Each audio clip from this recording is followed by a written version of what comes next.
esta es la apariencia de los ángeles, ¿cierto? Error. Porque la Biblia no nos habla de uno, sino de 9 tipos distintos de ángel. Algunos con rostros múltiples, otros con ruedas llenas de ojos y otros tan poderosos que pueden hacer caer a países e imperios. Pero por sobre todos ellos se levanta un tipo de ángel especial, uno al que solo ha visto una persona, la cual cayó tendida al suelo después de verlo. Pero antes de llegar allí, comencemos por el primer nivel. Los ángeles. Este es el nivel más cercano a nosotros, los seres humanos. Hebreos 1:14 nos dice que son espíritus ministrados, enviados para el servicio a favor de los que heredarán la salvación. No sé si alguna vez has escuchado el término ángel de la guarda. Bueno, la Biblia nos dice que tengamos un ángel así asignado, exclusivo para nosotros. La palabra nos revela que Dios envía a sus ángeles a protegernos cuando Él lo decide y no cuando nosotros lo queremos simplemente. En la Biblia vemos ángeles una y otra vez, salvando a Daniel el profeta en el foso de los leones, liberando a Pedro de la cárcel en el libro de Hechos o consolando a Jesús en el Getsemaní horas antes de su muerte. Pero ojo, porque no hay que adorar a los ángeles, no hay que invocarlos, no hay que prenderles velas. Cuando en Apocalipsis el apóstol Juan quiso postrarse a adorar a uno de ellos, él lo detuvo. No lo hagas, le dijo, soy consiervo tuyo, no me adores a mí, adora a Dios. Los ángeles son soldados que siguen órdenes, actúan por lo que Dios dice, no porque le caigamos bien simplemente. Pero aún así es interesante reflexionar sobre el increíble poder que ellos tienen. Poder para proteger a la gente en situaciones imposibles, para romper cadenas, para transformar realidades. Pero aunque poderosos, lo que los ángeles pueden hacer no es nada comparado con el siguiente nivel, los arcángeles. La palabra arcángel significa ángel jefe, es decir, un líder, un comandante. Y aunque te suene a que hay muchos, la Biblia solo menciona a uno por nombre, el arcángel Miguel. Judas 1:9 lo llama directamente así, el arcángel Miguel. Aquí hay una confusión porque en la Biblia también nos aparece Gabriel, quien le anuncia a la Virgen María que concebirá un hijo. Y aunque la Biblia nunca lo llama arcángel, literalmente nunca le da ese título de jefe por sobre los ángeles, la tradición lo ha ubicado en ese lugar. En el canon católico bíblico, más precisamente en el libro de Tobías, aparece Rafael, otro de los supuestos arcángeles. Ahora, ¿qué es lo que los hace especiales además de su posición de autoridad? Bueno, su fuerza. En Apocalipsis 12 se nos revela cómo el arcángel Miguel es el guerrero supremo de la Guardia Celestial, llegando a pelear directamente con el mismísimo dragón. Y ya mencionamos lo que hizo Gabriel, entonces podemos concluir que ellos no se presentan por cualquier cosa ni aparecen en cualquier situación. El cielo tiene que tener una especie de operativo especial para que ellos entren en acción, porque cuando son enviados, lo que está en juego es simplemente demasiado grande para un ángel común. Pero si esto te sorprendió, déjame decirte que no es nada con el ángel que está en el 9º nivel, el que se encuentra en la cima de nuestro video y cuyo nombre significa los ardientes. Pero primero tenemos que ver esto, porque hay ángeles que no solo tienen poder para ayudar a las personas, sino también sobre naciones enteras. Llegamos al nivel 3, principados. Acá el juego cambia completamente de escala, porque hasta ahora hemos visto ángeles que trabajan con seres humanos, cuidando, protegiendo, liberando, hablando con ellos. Pero este nivel no se mueve por vos y por mí individualmente, se mueve por pueblos enteros, por imperios, por la totalidad de la humanidad. Su nombre ya nos dice bastante, principados, que tiene que ver con príncipes del cielo, asignados a regiones específicas de la tierra. En el libro del profeta Daniel, más precisamente en el capítulo 10, podemos ver una escena impactante. Daniel se encuentra orando y de repente un mensajero celestial se le aparece diciendo: desde el primer día que te dispusiste a entender tus palabras, fueron oídas, y yo he venido en respuesta a ellas. Pero el príncipe del reino de Persia se me opuso durante 21 días. Entonces vino Miguel, uno de los principales príncipes, para ayudarme. Wow, paremos un segundo. ¿Qué significa esto que acabamos de leer? Bueno, que mientras Daniel estaba orando, había literalmente sucediendo una guerra espiritual real,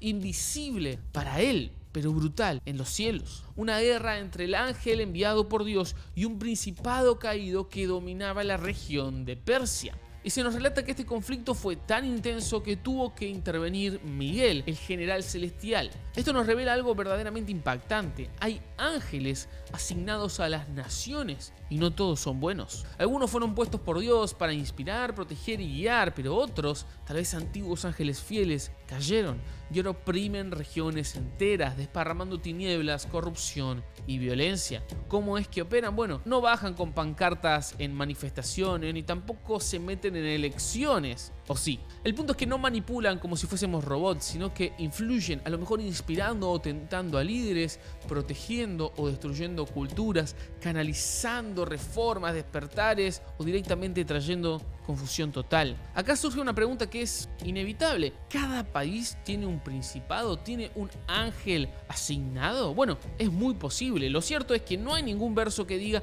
Argentina tiene su principado o Rusia tiene otro, pero el patrón es claro. Las naciones tienen estructuras espirituales sobre ellas. Podríamos pensar en esto. ¿Por qué ciertas ideologías destructivas nacen en un país y luego de ahí se expanden? ¿Por qué algunas regiones parecen resistir al evangelio durante siglos y siglos, mientras que otros se explotan en un avivamiento sin ningún tipo de explicación lógica? Quizás, solo quizás, no dependa todo 100% de nuestros esfuerzos humanos ni de nuestras estrategias. Quizás, solo quizás, haya principados obrando detrás. Unos que inspiraron sabiduría en momentos clave de la historia y otros que sembraron muerte y confusión. Puede que por eso Pablo nos haya dicho en Efesios que no tenemos lucha contra carne y sangre, sino contra principados y nuestro siguiente nivel, potestades. Ok, esto ya es otro nivel. Las potestades, también llamadas poderes, no están para mensajitos ni batallas personales. Ellos se ocupan de algo muchísimo mayor, el orden espiritual y material del universo entero. Colosenses 1:16 nos habla de que hay tronos, dominios, principados y potestades, todos ellos creados por Cristo. Las potestades fieles se encargan de evitar que el caos espiritual invada el mundo físico. Buscan sostener el equilibrio de la creación y ejecutar justicia desde lo invisible cuando sea posible. Se los suele representar como guerreros con armaduras brillantes, pero con mirada serena. Son guardianes entre el cielo y la tierra. Y acá me voy a detener un segundo porque hay un problema. Y ese problema tiene que ver con cómo nos hemos imaginado a los ángeles. ¿Cómo es su apariencia en realidad? La historia los ha retratado como seres rubios, altos y musculosos, con túnicas blancas. Pero en la Biblia, cuando ellos aparecen, lo primero que le dicen a la gente es: no temas. Ahora, si yo viese a alguien como como Brad Pitt, no me asustaría. Pero la Biblia nos muestra otra cosa. En Lucas 1:12 se nos relata cómo Zacarías, al ver un ángel, se turbó y el temor se apoderó de él. Algo muy parecido sucede al siguiente capítulo, donde los pastores en Belén tuvieron gran temor.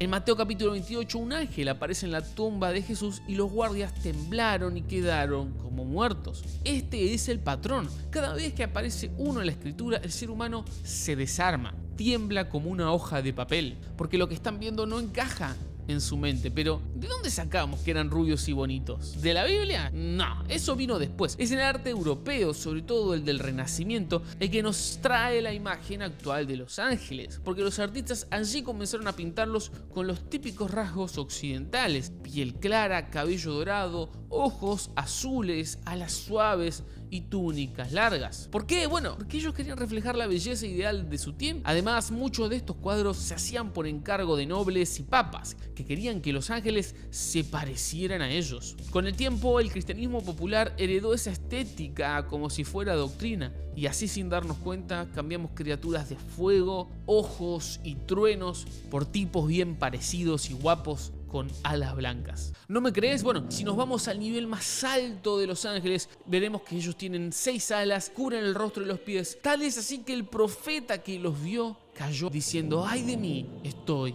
perdido. Pero tranquilo que ya vamos a llegar ahí. Primero necesitamos subir un escalón más para poder ver a las virtudes. Las virtudes no guerrean ni gobiernan, pero brillan, inspiran e intervienen. En la tradición se creen que estas virtudes son los que canalizan la fuerza de los milagros, los que inspiran a las personas a actuar siguiendo la voluntad de Dios y quienes dan ánimo en momentos que pareciera imposible tenerlos. Cuando Jesús sanaba, algunos pensaban que estas virtudes estaban ahí, animándolo y fortaleciéndolo. Cuando una persona se convierte, cuando alguien se sana sin explicación médica o cuando un corazón recibe fuerzas para perdonar o resistir, tal vez hay una virtud trabajando en segundo plano. Se las representa resplandeciendo resplandecientes, con manos extendidas, derramando luz, y no buscan gloria, solo transmitir la energía viva del cielo al mundo.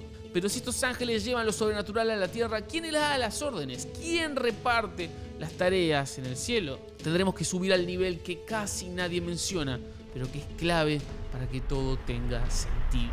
Los dominios, también llamados dominaciones, no aparecen haciendo milagros, ni dando mensajes, ni luchando contra ángeles caídos. Sin embargo, sin ellos todo el orden celestial se desmoronaría. Están ahí, mencionados y listados como entidades reales puestas por Dios mismo. Y aunque la Biblia no describe en detalle cómo lucen, la tradición cristiana los ve como ángeles de gobierno, de organización y de perfecta administración. No bajan a dar discursos, no son visibles para nosotros, no se presentan con truenos ni espadas. Por el contrario, reciben órdenes directas del trono y las reparten entre las estructuras inferiores, asegurándose de que cada misión, cada milagro, cada juicio llegue a donde tiene que llegar cuando debe hacerlo. ¿Cómo podemos imaginarlo? Bueno, si los ángeles son simples soldados y los arcángeles son capitanes, los dominios serían ministros de Estado, o mejor dicho, los engranajes de alto nivel de la administración divina. Se los suele representar con coronas, cetros o bastones de mando y a veces orbes con cruces, símbolos de que su dominio no es propio, sino de Cristo. Pero si ellos son los que hacen que todo se ejecute con precisión, ¿quién carga con la presencia misma de Dios cuando Él se mueve? Lo que viene ahora no es organización, es gloria pura en movimiento. Llegamos al nivel 7, tronos. Tronos, sí, así se llaman. Y no, por las dudas no son muebles ni sillas, son seres vivientes, inteligencias gloriosas, estructuras conscientes que sostienen literalmente la gloria de Dios. En Ezequiel 1 y 10 el profeta tiene una visión que desafía la mente humana. Ve ruedas, pero no cualquier tipo de rueda, ruedas dentro de ruedas girando en todas las direcciones, llenas de ojos por todas partes. Se mueven como si supieran a dónde va el espíritu, sin necesidad de girar. En la tradición judía estos seres se conocen como Ophanims, del hebreo Ophan, que significa rueda. Y las visiones más antiguas, los tronos, son presentados como la base móvil del trono de Dios, como si Dios nunca estuviera quieto. La tradición cristiana nos dice que son seres asociados al juicio perfecto, a la equidad, a la mirada completa. Por eso es que tienen tantos ojos, porque nada se les escapa, nada se esconde de ellos, y cuando Dios juzga, ellos están ahí, sosteniéndolo, asegurando que cada palabra es verdad y cada sentencia justa. En resumen, los tronos no hablan, tampoco aparecen en visiones como figuras humanas, no ejecutan milagros, pero son el pedestal viviente del Rey de Reyes. Pero hay un nivel que guarda literalmente lo sagrado. Lo que viene va a volarte la cabeza, porque vamos a llegar al nivel querubín. Si buscas querubín en internet te van a aparecer bebés con alas minúsculas, carita redonda y el arco de Cupido. Pero en la Biblia los querubines son otra cosa. Son seres imponentes, sobrenaturales e inquietantes. No inspiran ternura, sino asombro y temor. Génesis 3:24 dice que tras la caída Dios colocó querubines al oriente del Edén, con una espada encendida que se revolvía para guardar el camino al árbol de la vida. Quiero que notes esto, el primer rol de los querubines no fue cantar ni sanar, sino custodiar, proteger lo sagrado, cerrar el paso a lo profano. Y ese patrón se repite. En Éxodo 25 Dios ordena que 2 querubines de oro cubran el arca de la alianza con sus alas extendidas cara a cara. ¿Dónde se manifestaba la gloria de Dios? Entre esos querubines. Seres con 4 caras, humano, león, toro y águila. Cada uno tiene 4 alas, 2 cubren su cuerpo, 2 se tocan entre sí. Tienen ojos por todas partes, pies como de becerro y brillan como bronce pulido. Ezequiel no nos dice que eran lindos, sino que se desplazan como un trueno y fuego entre ruedas vivientes. Y al final del capítulo 10 aclara: yo supe que eran los querubines. Los querubines son un símbolo de sabiduría divina y también de visión total. Una vez más, por eso los ojos, porque nada se les escapa y todo lo ven a través de Dios. Son guardianes de la gloria, pero también canales de revelación. Los teólogos dicen que los ángeles de rangos inferiores consultan a los querubines cuando necesitan comprender los misterios de la voluntad divina. No porque ellos lo sepan todo, sino porque contemplan más profundamente que nadie la presencia de Dios. Bueno, no realmente, porque hay un tipo de ángel que está aún más cerca de la presencia del Todopoderoso, los serafines. Y ahora sí, amigos, llegamos a la cima. al pináculo de los ángeles. Aquí es donde mora el fuego eterno, porque los serafines no bajan a la tierra, tampoco combaten demonios, no tienen regiones asignadas, no entregan mensajes, sino que simplemente están en la presencia de Dios, en su mismísimo trono, ardiendo noche y día sin consumirse. En Isaías 6 el profeta dice: yo vi al Señor alto y sublime sentado sobre un trono, y el borde de su manto llenaba el templo. Por encima de él había serafines, y estos serafines gritan, no murmuran, no susurran, gritan uno al otro: santo, santo, santo es el Señor de los ejércitos. Toda la tierra está llena de su gloria. Y cuando gritan, el templo tiembla y se llena de humo. Es como si la gloria de Dios interrumpiera violentamente, activada por adoración. ¿Pero qué significa en realidad serafín? Bueno, viene del hebreo saraf, que significa arder, quemar e inflamar. O sea que los serafines son los ardientes. Pero no ardientes ni por ira ni por juicio, sino por amor. Por amor puro, santo e incontenible. El fuego que llevan no los destruye, porque Dios mismo es el que arde con ellos. Con sus dos alas cubren su rostro, porque ni siquiera ellos, tan cercanos al trono, pueden mirar directamente la gloria completa de Dios. Con otras dos alas cubren sus pies, simbolizando la humildad, y con las otras vuelan, porque están siempre en movimiento, listos, sin distracción, encendidos, enfocados en la eternidad. El profeta Isaías, al ver esta escena, cae rendido al suelo, diciendo: ¡ay de mí! Estoy perdido porque soy hombre de labios impuros. Entonces un serafín voló hacia él, y escucha esto: con un carbón encendido tomado del altar, le tocó la boca. No para herirlo, no para castigarlo, sino para purificarlo. Esto ha tocado tus labios, tu culpa ha sido quitada. Amigos, eso es un serafín. No destruye, no juzga, transforma, santifica y purifica con fuego. Son literalmente llamas vivas. Y lo único que gritan por la eternidad es: santo, santo, porque no se cansan de mirarlo, no se cansan de contemplar al Creador. Pero ¿sabías que hay una teoría muy interesante que dice que Lucifer era un querubín? Era uno de los ángeles de más alto rango en todo el mundo espiritual, hasta que se halló en él maldad. Si querés conocer su historia en detalle, mirá este video inmediatamente y conoce cómo era el mundo antes de Génesis, antes de la caída de Lucifer.